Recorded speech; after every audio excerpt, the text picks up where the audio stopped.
Scary times in the business world as major corporation Accountant Corp applies for bankruptcy. This comes just weeks after the company was caught with fraud and inaccurate accounting reports. Analysts suggest the lack of good internal control led to the downfall of Accountant Corp, which leads us to the feature story of today. What is internal control? Internal control is the policies and procedures that a company uses to ensure their financial reports are accurate and their operations are effective and efficient.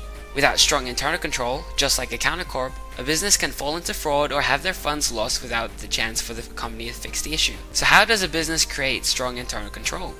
They follow a framework of 5 parts. These include the control environment, risk assessment, control activities, information and communication, and monitoring. So let's start from the top, being the tone at the top. The control environment is the atmosphere in which the members of the business go about their responsibilities. This includes the ethics of the company, the structure of the business, and management's working philosophy, such as how they operate. Now, risk assessment is identification and analysis of risks, which can affect the organization's goals and objectives.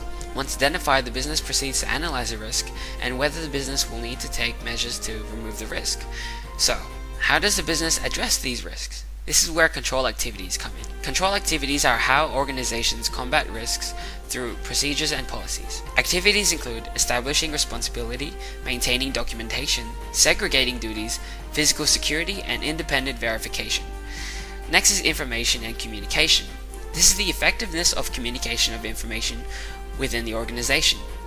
Communication is not solely from the top down, as communication from lower level staff upwards is pivotal in ensuring that all information is correctly and accurately sent. The final segment of the framework is the assessment of internal control in relation to the organization.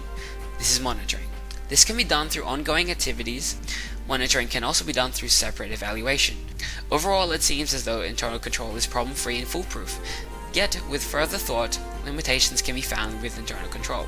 Human error can quickly arise during control activities as they often rely on human judgment.